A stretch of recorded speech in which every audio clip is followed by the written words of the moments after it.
বেশি ভালো আছো। তোমরা ইতিমধ্যে আমার বোর্ড দেখে হয়তো বা বুঝে গিয়েছো আমি আজকে তোমাদেরকে কী নিয়ে আলোচনা করব। আমি তোমাদেরকে আজকে বিদ্রোহী কবিতা নিয়ে একটু আলোচনা করব, কারণ এইচএসসিতে তোমাদের এই কবিতাটা নিয়ে অনেকের অনেক বেশি কনফিউশন থাকে। তো আমি নিজেও যখন এইচএসসিতে ছিলাম তখন এই কবিতাটা ঠিকমতো বুঝতাম না। আর এই কবিতাটার মধ্যে কবি কাজী নজরুল ইসলাম এত বেশি উপমা ব্যবহার করছে যে আসলেই এই কবিতাটা যদি কেউ উপমাগুলো না বোঝে তাহলে আসলে বোঝাটা দুষ্কর। তো আমি আজকে চেষ্টা করব তোমাদের মোটামুটি যতটুকু পারা যায় সহজভাবে কবিতাটা বোঝানো। তো বিদ্রোহী কবিতাটা প্রথমত কাজী নজরুল ইসলাম তার প্রথম যে কাব্যগ্রন্থ ছিল অগ্নিবীণা, এই কাব্যগ্রন্থের অন্তর্গত হলো তোমার বিদ্রোহী। ওই অগ্নিবীণা কাব্যগ্রন্থের দ্বিতীয় কবিতাটা হলো তোমার বিদ্রোহী। তো বুঝতে পারতেছো Kazi Nazrul Islam god gifted talent ছিল, কারণ না হলে এত কম বয়সে এই বাংলা সাহিত্যের অন্যতম একটা শ্রেষ্ঠ কবিতা যাকে ধরা হয়, এত কম বয়সে এই ধরনের একটা কবিতার লেখা মানে চারটিখানি কথা না। তো এজন্য আসলেই বলা কাজী নজরুল ইসলামের আসলে গড গিফটেড কিছু ট্যালেন্ট ছিল। তো আসো আমরা যাই ফার্স্টে বিদ্রোহী কবিতাটা। এটা কবি কাজী নজরুল ইসলামের অগ্নিবীণা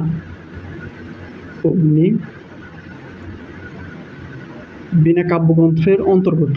তো ওইখান থেকে এটা মূলত সংকলন করা হয়েছে। আর এই কবিতাটা কিন্তু অনেক বড়, আমাদের বইয়ে অনেক কাটছাট করে অনেক ছোট করা হয়েছে।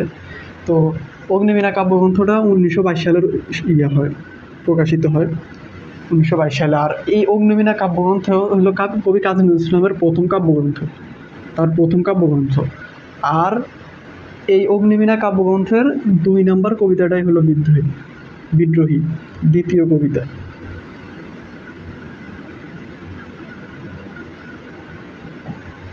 তো বিদ্রোহী কবিতা বুঝতে হলে আমাদেরকে আসলে বুঝতে হবে যে এই কবিতাটা কবি কেন রচনা করছে, এই কবিতাটার প্রেক্ষাপটটা কী।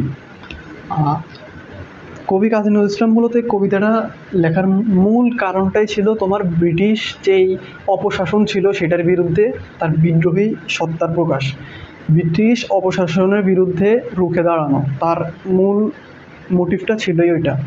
তো কবি কাজী নজরুল ইসলাম এই কবিতাটা মূলত এই কবিতার মধ্যে তিনি বিদ্রোহী সত্তার প্রকাশ ঘটিয়েছেন। তার বিভিন্ন ঐতিহ্য, বিভিন্ন ধর্ম, তারপর ইতিহাস, পুরাণ থেকে শক্তি সংগ্রহ করে এবং বিভিন্ন উপকরণ সমীকৃত করে তার বিদ্রোহী সত্তার অবয়ব প্রকাশ এই কবিতার মধ্যে তিনি প্রকাশ করেছেন আর কি। তো আসো আমরা কবিতাটা পড়ি।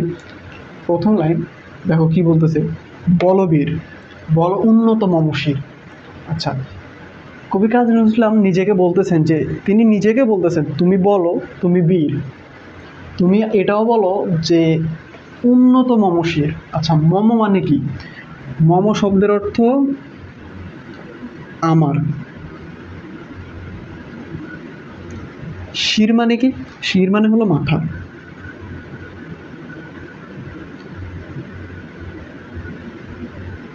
উন্নত মানে হলো উঁচু। তাহলে কবি এই লাইন দ্বারা কি বুঝাইতেছেন? তিনি নিজেকে বলতেছেন তুমি নিজেকে বলো বীর, এবং তুমি এটাও বলো যে উন্নত মমশির মানে তোমার মাথা উঁচু, তোমার মাথা হলো উঁচু। শির নেহারি আমারই নত শির ওই শিখর হিমাদ্রির। দেখো কি শির মানে কি? শির মানে হলো মাথা, নেহারি মানে দেখে বা দেখিয়া। নেহারি মানে কি? দেখে। নেহারি মানে হলো দেখে। শির নেহারি আমারই নত শির, নত মানে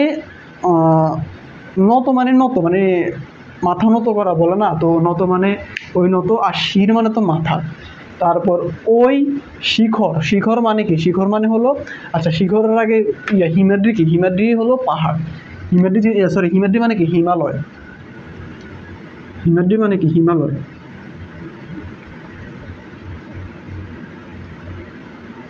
আর শিখর মানে হলো তোমার চূড়া। শিখর মানে কি? চূড়া। তাহলে শিখর হিমাদ্রির মানে কি? হিমালয়ের চূড়া। আর দেখো কি বলে, শির নেহারি আমারই মানে আমার মাথা, নেহারি মানে কি? দেখিয়া না, আমার মাথা দেখে নতশির ও শিখর হিমাদ্রির মানে আমার মাথা দেখে ওই হিমালয়ের চূড়া পর্যন্ত তার মাথা নত করে দেয়। কত বড় কথা তুমি চিন্তা করো। মানে আমার মাথাটা দেখে ওই হিমালয়ের চূড়া, মানে কত উঁচু একটা জিনিস, সেটা পর্যন্ত তার মাথা নত করে দিতেছে। আচ্ছা, তারপর বলতেছে আমি চিরদুর্দম দুর্বিনীত নৃশংস।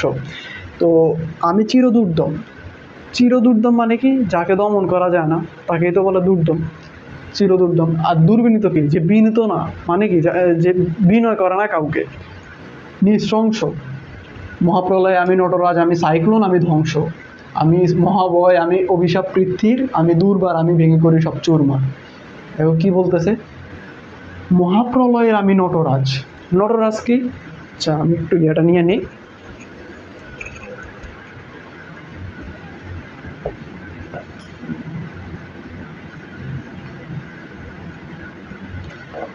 নটরাজ কি দেখো, এগুলো এখানে বোঝার আগে আমাদের কিন্তু শব্দার্থ বুঝতে হবে। যদি আমরা শব্দার্থগুলো না বুঝি যে আসলে কবি এই শব্দের দ্বারা কি বুঝাইতেছে, তাহলে আমরা আসলে কবিতা বুঝতে পারবো না। তো নটরাজ হলো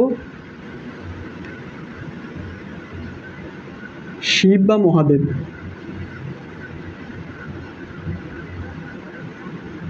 মহাপ্রলয় মানে কি, পৃথিবী ধ্বংস যেদিন হবে তাকেই তো মহাপ্রলয় বলে। তো মহাপ্রলয় আমি নটরাজ, মহাপ্রলয় আমি শিব, এটা দ্বারা কবি কি বুঝাইতেছে। হিন্দু পুরাণ মধ্যে মহাপ্রলয় বা পৃথিবী ধ্বংস যেদিন হবে, সেদিন পৃথিবী ধ্বংসের আগে শিব নৃত্য করবে, যে নৃত্যর পর হলো পৃথিবী ধ্বংস হবে। শিব শিব শিবের নৃত্যের পর পৃথিবী ধ্বংস হবে। এই জন্যই কবি বলতেছে মহাপ্রলয় আমি নটরাজ, মানে আমি শিবের ওই নৃত্য যা থেকে পৃথিবী ধ্বংস হয়। তারপর আমি সাইক্লোন, আমি ধ্বংস, সাইক্লোন তো চিনই, আমি ধ্বংস, এগুলো তো বোঝার কথা। তারপর আমি মহাভয়, মানে আমি অনেক ভয়, আমি অভিশাপ পৃথ্বীর, আমি পৃথিবীর জন্য অভিশাপ। তারপর কবি বলতেছে আমি দুর্বার, আমি ভেঙে করি সব চুরমার। এটা তো বুঝছে, আমি দুর্বার, আমি ভেঙে করি সব চুরমার, আমি সব কিছু ভেঙে ভেঙে চুরে দেই। আমি অনিয়ম উশৃঙ্খল, আমি কোনো নিয়ম মানি না, আমি অনিয়ম, আমি উশৃঙ্খল। তিনি ব্রিটিশ শাসনামলে ব্রিটিশদের বিরুদ্ধে এই কথাগুলো বলতেছেন, ব্রিটিশদের বিরুদ্ধে দাঁড়িয়ে। ব্রিটিশরা যেটাকে নিয়ম মানে, তিনি সেটাকে অনিয়ম অনিয়ম হিসেবে দেখেন। ব্রিটিশরা যেটাকে শৃঙ্খল হিসেবে গণ্য করেন, তিনি সেটাকে উচ্ছৃঙ্খল, তিনি তার বিরুদ্ধে উচ্ছৃঙ্খল হবেন দরকার হয়। আমি দলে যাই যত বন্ধন, যত নিয়ম কানুন শৃঙ্খল। দোলে মানে কি, দোলে মানে হলো পদদলিত করা, মানে কোনো কিছুকে পা দিয়ে একেবারে পিষে দেওয়া। তো আমি দলে যাই যত বন্ধন, যত নিয়ম কানুন শৃঙ্খল। ব্রিটিশদের যত নিয়ম কানুন, যত যত কিছু নিয়ম নীতি আছে, তিনি সব কিছুকে পদদলিত করেন। কত বড় কথা তুমি চিন্তা করো, তিনি মাত্র তখন তার বয়স কত ছিল, সব কিছু তিনি পুরো ব্রিটিশ একটা শাসনামলের বিরুদ্ধে তিনি দাঁড়িয়ে তিনি এই কবিতাটা রচনা করছে। তো আসলে অনেক সাহসিকতার দরকার। তো আমি দলে যাই যত বন্ধন, যত নিয়ম কানুন শৃঙ্খল। আমি মানি না কোনো আইন, আমি ভরাতরি করি ভরা ডুবি, আমি টর্পেডো, আমি ভীম ভাসমান মাইন। কি বলতেছে, আমি মানি না কোনো আইন, আমি কোনো আইন মানি না, অর্থাৎ আমি ব্রিটিশদের যত আইন আছে এগুলো কিছুই আমি মানি না। আমি ভরাতরি করি ভরা ডুবি, আমি টর্পেডো, আমি ভীম ভাসমান মাইন।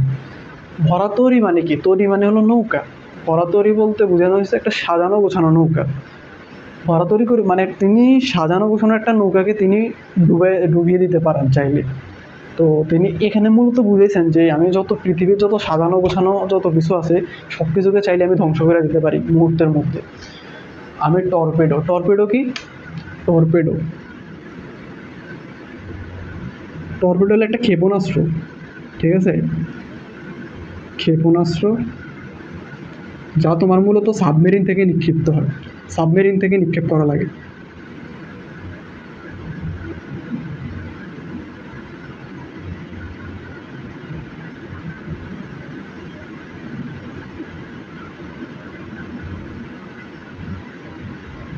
ওকে, তো আমি ভরাতরি করি ভরাডুবি, আমি টর্পেডো, আমি ভীম ভাসমান মাইন।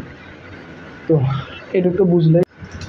আচ্ছা, আমি দুর্যোটি, আমি এ লোকেশে ঝড় অকাল বৈশাখীর, আমি বিদ্রোহী সুদ বিশ্ববিদাত্রীর। তো দুর্যোটি মানে কি, দুর্যোটি এই যে শিব বা মহাদেবের আরেকটা নামই হলো তোমার দুর্যোটি। শিব বা মহাদেবকে তোমার দুর্যোটি দ্বারা বোঝানো হইতেছে, শিব বা মহাদেবকে তোমার দুর্যোটি দ্বারা বোঝানো হইতেছে। আমি এ লোকেশে ঝড় অকাল বৈশাখীর, এই কথাটা দ্বারা কবি ঝড়ের তীব্রতাটা বুঝাইতেছে, যে অকাল বৈশাখীর মানে বৈশাখী ঝড় আসতেছে এবং চুলগুলো এলোমেলো হয়ে গেছে, এলোকেশ মানে কি চুলগুলো এলোমেলো হয়ে যাওয়া। তো ঝড়ের তীব্রতা বোঝানোর জন্য কবি মূলত এই লাইনটা ইউজ করছে, এই উপমাটা ইউজ করছে।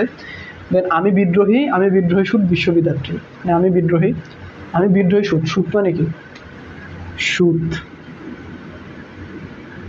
সুদ মানে হলো ছেলে, সুতা মানে হলো মেয়ে।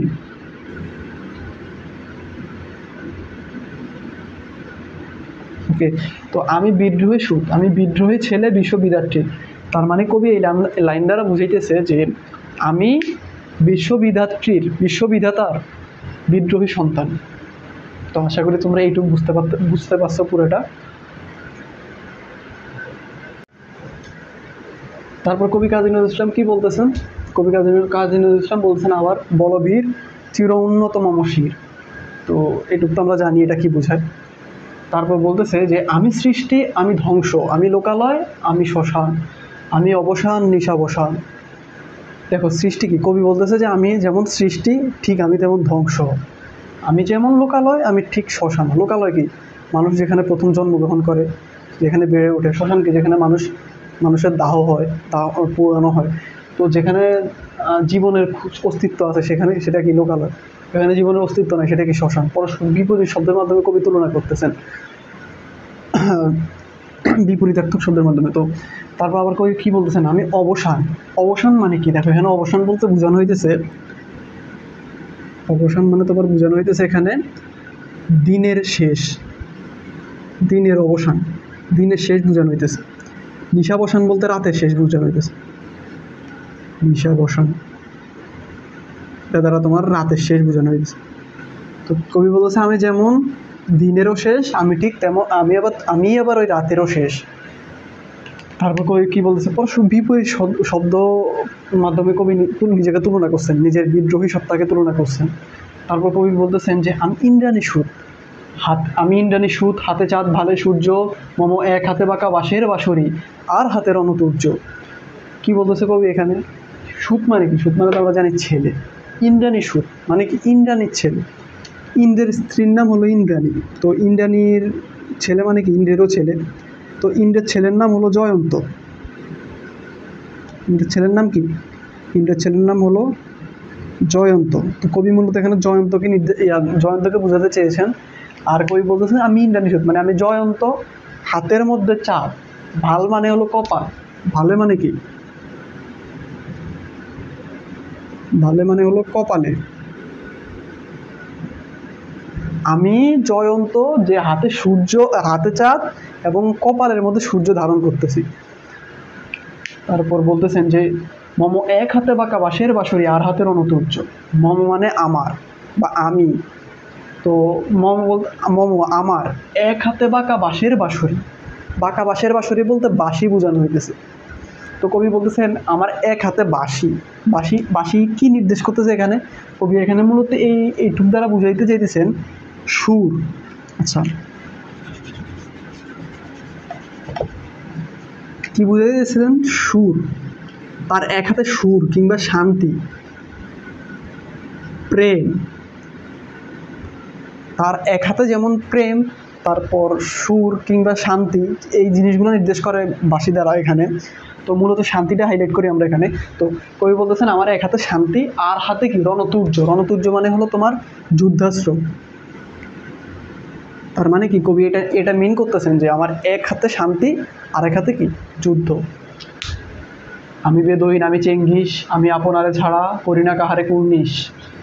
তো বেদুইন কি, বেদুইন হলো আরবের এক যাযাবর জাতি, তারা অনেক নির্মম। বেদুইন কি, আরবের যাযাবর জাতি, আরবের যাযাবর জাতি। যাযাবর মানে কি, যারা মানে নির্দিষ্ট বাসস্থান নেই, যে এখানে মানে এলাকার মধ্যে ঘুরে ঘুরে ঘুরে ভবঘুরে আর কি। তো যাযাবর জাতি, আরবের যাযাবর জাতির নাম হলো বেদুইন। আমি বেদুইন, আমি চেঙ্গিস। চেঙ্গিস খান তো সবাই জানি। তো কবি বলতেছে আমি চেঙ্গিস। মূলত ব্রিটিশদের বিরুদ্ধে তিনি নিজের বিদ্রোহী সত্তার প্রকাশ ঘটাতে গিয়ে তিনি এই জিনিসগুলা ব্যবহার করছেন। মানে ব্রিটিশরা যেহেতু খারাপ, তিনি নিজেকে খারাপের সঙ্গে তুলনা করে ব্রিটিশদেরকে করতেছেন আর কি, ব্রিটিশদের বিরুদ্ধে বিদ্রোহর ঘোষণা দিতেছেন। তারপর কবি বলতেছে আমি আপনারা ছাড়া করি না কাহারে কুঞ্জ, মানে তিনি নিজেকে ছাড়া কারো কাছে মাথা নত করেন না। তারপর বলতেছেন আমি বজ্র, আমি ঈশানে বিশানে ওঙ্কার, আমি ইসরাফিলের সিংহার মহাহুঙ্কার। আমি বজ্র, বজ্র মানে তো আমরা জানি বজ্র কি, যে আকাশ থেকে যেটা পড়ে। দেন তোমার বলতেছে যে আমি ঈশানে বিশানে ওঙ্কার। ঈশানে বিশানে ওঙ্কার দ্বারা বোঝানো হইতেছে ঈশান কোণ থেকে ঈশান কোণ থেকে উৎপন্ন হয় তোমার ওঙ্কার ধ্বনি, এটাই তোমার বোঝানো হইতেছে। আমি ইসরাফিলের সিংহার মহাহুঙ্কার। আমাদের ইসলাম ধর্ম মতে কি, ইসরাফিল আলাইহিস সালাম পৃথিবী ধ্বংসের আগে তোমার কি করবে, তার সিংহা থাকবে, সিংহের মধ্যে হুঙ্কার ধ্বনি দিবে, তারপর পৃথিবী ধ্বংস হবে। তো এই লাইন দ্বারা কবি মূলত এটাই বুঝে দিয়েছেন। কবি এর আগে হিন্দু পুরাণ মতে বলছেন কি, হিন্দু পুরাণ মতে তিনি একই জিনিস বর্ণনা করছেন যে ওই যে মহাপ্রলয়ে আমি নটরাজ। তো এবার ইসলাম ধর্ম অনুসারে তিনি আবার বলতেছেন যে আমি ইসরাফিলের সিংহার মহাহুঙ্কার। তো তারপর বলতেছে আমি পিনাক পানির ডমরু ত্রিশূল, ধর্মরাজের দণ্ড, আমি চক্র ও মহাশঙ্খ, আমি প্রণবনাথ প্রচণ্ড। পিনাক পানি বলতে, পিনাক পানি হলো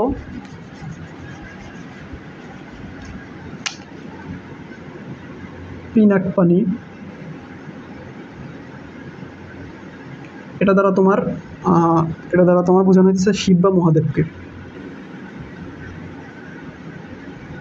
এই কবিতার মধ্যে কবি পিনাক পানি, তারপর হলো তোমার ধূর্যটি, তারপর আরো একটা কি জানি ছিল, মোট তিনটা ইয়ার দ্বারা তোমার শিব বা মহাদেবকে তো তিনি তুলনা, শিব বা মহাদেবের কথা বোঝাতে চেয়েছেন। তারপর কবি কি বলতেছেন, পিনাক পানির ডমরু ত্রিশূল। ডমরু মানে কি, ডমরু মানে ডুগডুগি। শিব বা মহাদেবের হাতে তোমার ডমরু থাকে, ডুগডুগি থাকে আর কি, ডমরু মানে ডুগডুগি। ত্রিশূল তো চিনো আই গেস সবাই। ত্রিশূল হলো একটা এই যে অস্ত্র টাইপের, তোমার এই যে এরকম দেখতে, এটা চিনার কথা তোমরা মোটামুটি সবাই। তো তিনি বলছে আমি পিনাক পানির ডমরু ত্রিশূল, মানে আমি শিবের হাতে থাকা ডুগডুগি এবং ত্রিশূল। তারপর বলতেছেন ধর্মরাজের দণ্ড। আমাদের যেমন আজরাইল আলাইহিস সালাম আমাদের জান কবজ করবে, তো হিন্দু পুরাণ মতে তেমন ধর্মরাজ হলো তাদের মৃত্যু কার্যকর করে। তো এই জন্য বলছে ধর্মরাজের দণ্ড। ধর্মরাজ যেটা তারা মৃত্যু কবজ করে সেটাই ধর্মরাজের দণ্ড। তো এটাই বুঝাতে চাইছে এখানে। দেন বলতেছে যে আমি চক্র ও মহাশঙ্খ, আমি প্রণবনাথ প্রচণ্ড। চক্র আর মহাশঙ্খ কি, চক্র আর মহাশঙ্খ হলো তোমার বিষ্ণুর হাতে থাকে, এক ধরনের উপাদান। তো চক্র আর মহাশঙ্খ তোমরা গুগলে সার্চ করলে দেখতে পারবা। আর যারা হিন্দু গেছে তারা তোমরা মোটামুটি চিনো এই জিনিসটা। তো বলতেছে আমি চক্র ও মহাশঙ্খ, আমি প্রণবনাথ প্রচণ্ড। প্রণবনাথ প্রচণ্ড মানে প্রচণ্ড জোরে আওয়াজ, প্রচণ্ড জোরে ধ্বনিত আওয়াজ। আমি খেপা দুর্বাসা, বিশ্বামিত্র শিষ্য, আমি দাবানল দাহন করিব বিশ্ব। খেপা দুর্বাসা কি, খেপা দুর্বাসা না,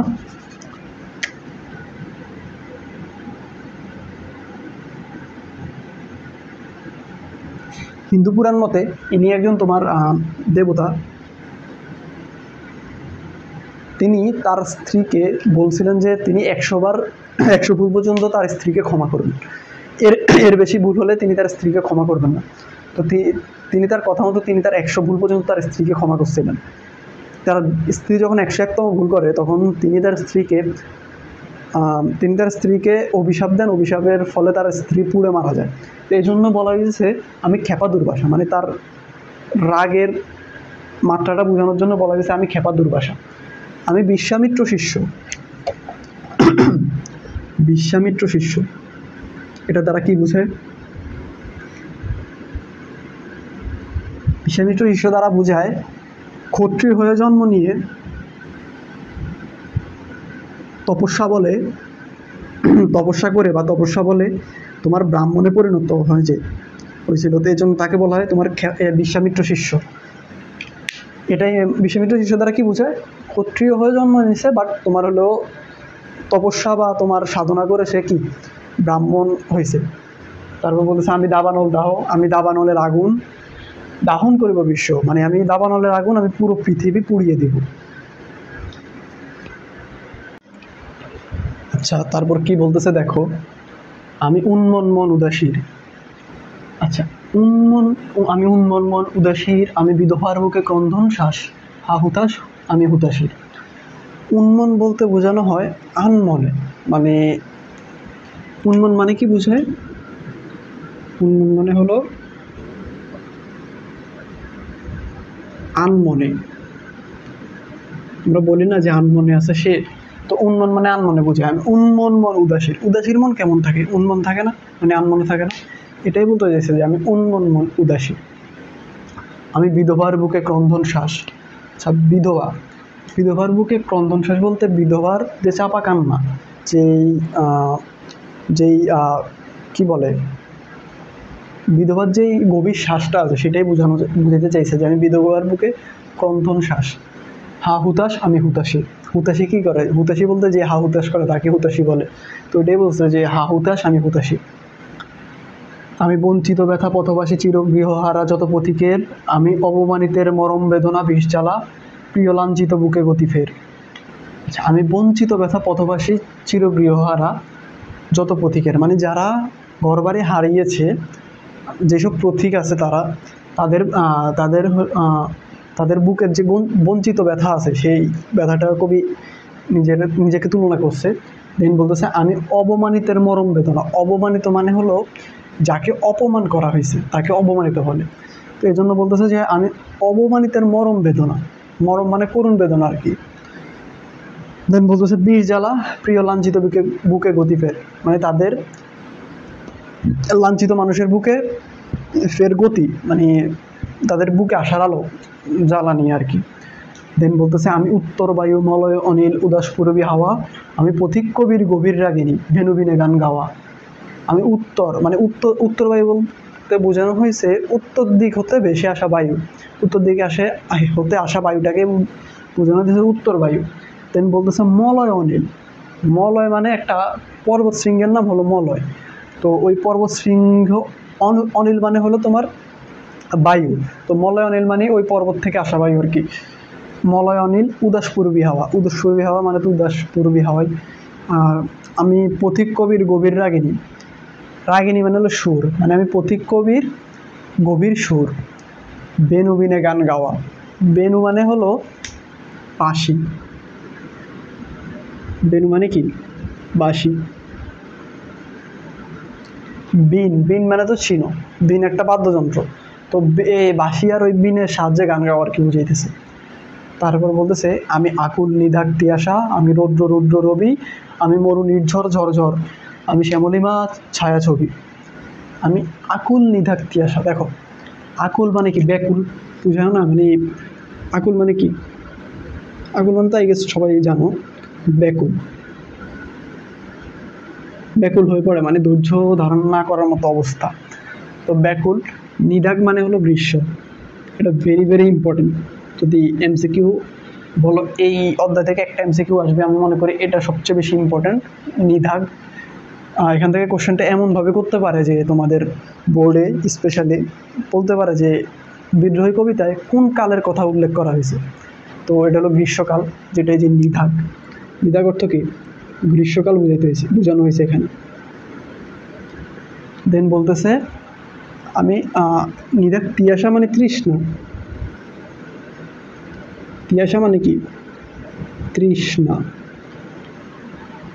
আমি আকুল নিধাক তিয়াসা মানে আমি হলাম ওই গ্রীষ্মকালের ব্যাকুল তৃষ্ণা, মানে গ্রীষ্মকালের যে তৃষ্ণাটা, ওইটাই বোঝানো হয়েছে।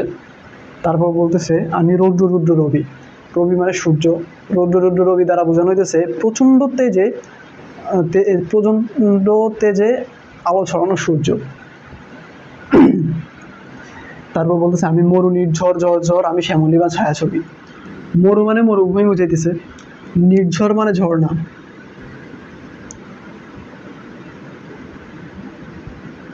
নির্ঝর মানে কি? ঝর্ণা। ঝড় ঝড় মানে হলো পানি পতনের শব্দ। তো আমি মরু নির্ঝর ঝর ঝর দ্বারা বুঝাইতেছে মরুভূমির মধ্যে কোনো একটা ঝর্ণা থেকে পানি পতনের শব্দ। দেখো আগের ইয়ের মধ্যে তোমার কি তৃষ্ণার কথা বলতেছে, আর এদিকে কি মরুভূমিতে পানি পতনের শব্দের কথা বলতেছে। তারপর বলতেছে আমি শ্যামলিমা ছায়াছবি।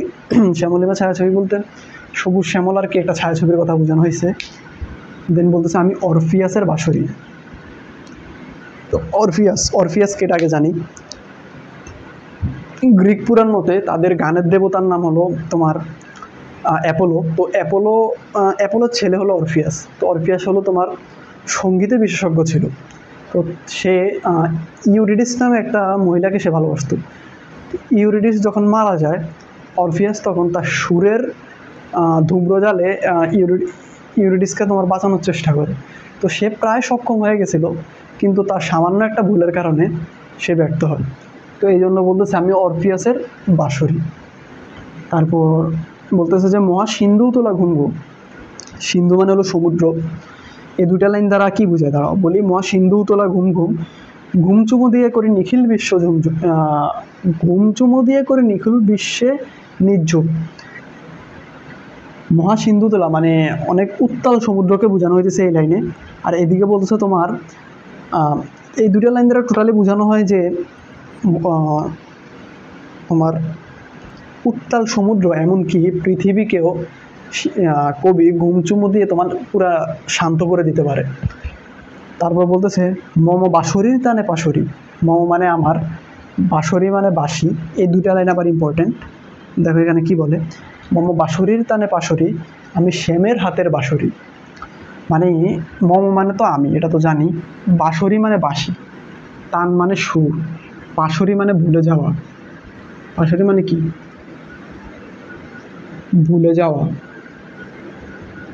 আমি শ্যামের, শ্যাম বলতে তোমার বোঝানো হইতেছে কৃষ্ণ। শ্যাম দ্বারা তোমার কাকে বোঝাইতেছে? কৃষ্ণ। হাতের বাঁশরি, বাঁশরি মানে তো বাঁশি। তো মূলত এখানে বোঝানো হইতেছে আমার বাঁশির সুর এতটাই মধুর যে তা তোমার শ্যাম মানে কৃষ্ণের বাঁশির সুরকে ভুলিয়ে রাখার জন্য যথেষ্ট। আমার বাঁশির সুরের কারণে তুমি কৃষ্ণের বাঁশির সুর বলতে বাধ্য হবা। তো এটাই বোঝানো হইতেছে এখানে।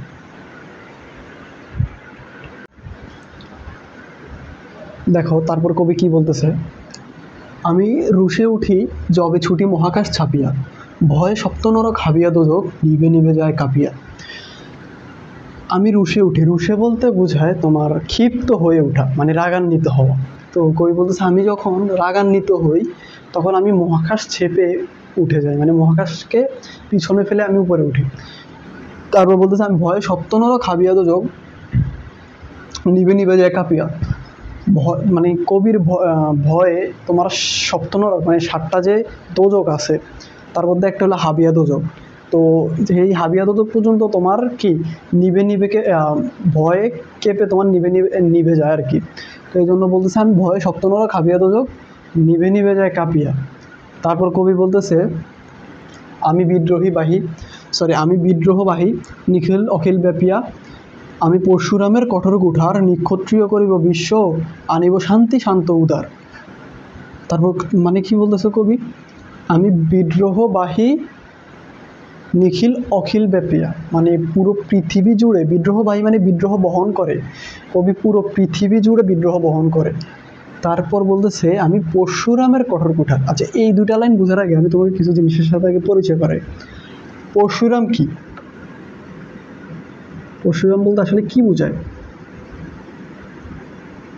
পরশুরাম বলতে আসলে বোঝায় তোমার বিষ্ণু ষষ্ঠ অবতার।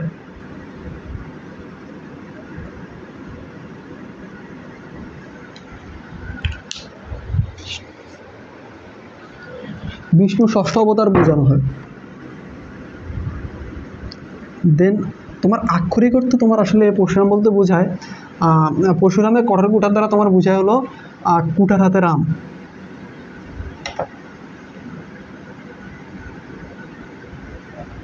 এখন দুইটা ক্যারেক্টারের সাথে তোমাকে আমি পরিচয় করাই। একটা হলো যমদগ্নি, একটা হলো কার্তবীর্য। যমদগ্নি আর কার্তবীর্য। তো যমদগ্নি হলো কি পরশুরামের বাবা।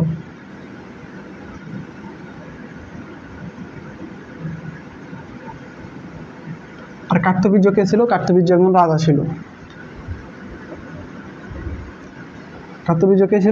ছিল। তো যমদগ্নি হলো পরশুরামের বাবা। তো একদিন তোমার এই কার্তবীর্য যে রাজা ছিল সে জমদগ্নির সাথে খারাপ আচরণ করে, মানে পরশুরামের বাবার সাথে খারাপ আচরণ করে। তখন পরশুরাম এটা যখন পরশুরাম শুনতে পায়, তখন পরশুরাম এটার প্রতিশোধ নেওয়ার জন্য জমদগ্নিকে গিয়ে তার ইয়াকে গিয়ে কার্তবীর্যকে গিয়ে পরশুরাম হত্যা করে তার কুঠার দিয়ে। তারপর হত্যা করার পর যেই কার্তবীর্য আছে, কার্তবীর্যের যেই সন্তানেরা আছে বা ছেলেরা আছে, তারা এসে তোমার কি করে, জমদগ্নিকে আবার হত্যা করে। তো এরপর পরশুরাম ক্ষেপে যায়। পরশুরাম কি করে, প্রতিশোধ নেওয়ার জন্য সে 21 বার ক্ষত্রিয়দের হত্যা করে তার কুঠার দিয়ে। 21 বার ক্ষত্রিয়দের হত্যা করে তার বাবার মৃত্যুর প্রতিশোধ নেওয়ার জন্য। তো এই জন্যই এখানে মূলত বলা হইতেছে আমি পরশুরামের কঠোর কুঠার, মানে পরশুরামের কুঠার নিক্ষত্রিয় করিব বিশ্ব, মানে নিক্ষত্রিয় করব পুরা পৃথিবী, আনিব শান্তি শান্ত উদার, মানে পৃথিবীতে শান্তি নিয়ে আসবো। দিন বলতেছে আমি হল বলরাম স্কন্ধে, আমি উপাড়ি ফেলিব অধীন বিশ্ব অবহেলে নবসৃষ্টির মহানন্দে। মহাবিদ্রোহীর অনক্লান্ত, আমি সেই দিন হব শান্ত, যবে উৎপীড়িতের কন্দনরোল আকাশে বাতাসে ধনিবে না, অত্যাচারীর খড়গকৃপাণ ভীম রণভূমি রণিবে না। মানে এখানে কি বলতেছে, আমি হল বলরাম স্কন্ধে, হল মানে কি, হল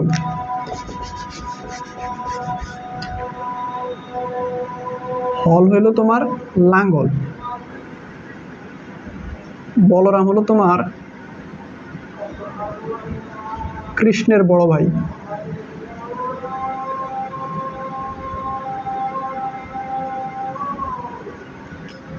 স্কন্ধ মানে হলো কাঁধে, স্কন্ধে মানে কি কাঁধে, মানে আমি কৃষ্ণের যে বড় ভাই আছে, তো সে আবার কাঁধে তোমার লাঙ্গল নিয়ে যুদ্ধ করতো। তো এই জন্য বলতেছে আমি হল বলরাম স্কন্ধে। তারপর কি বলতেছে, আমি উপাড়ি ফেলিব অধীন বিশ্ব, মানে পরাধীন পৃথিবীটাকে আমি উপড়ে ফেলবো স্বাধীন পৃথিবী সৃষ্টির মহানন্দে। আমি মহাবিদ্রোহীর অনক্লান্ত, মহাবিদ্রোহী এখন ক্লান্ত, আমি সেই দিন হব শান্ত, মানে আমি সেদিনই শান্ত হব যেদিন তোমার কি হবে, যবে উৎপীড়িতের ক্রন্দনরোল আকাশে বাতাসে ধরিবে না। উৎপীড়িত মানে কি, যাদেরকে পীড়ন করা হয়, মানে যাদেরকে অত্যাচার করা হয়। তো যেদিন অত্যাচারিতের আর কি বা উৎপীড়িতের যেই কান্নার আওয়াজ সেটা আকাশে বাতাসে তোমার ধনিবে না, সেদিনই বিদ্রোহী শান্ত হবে।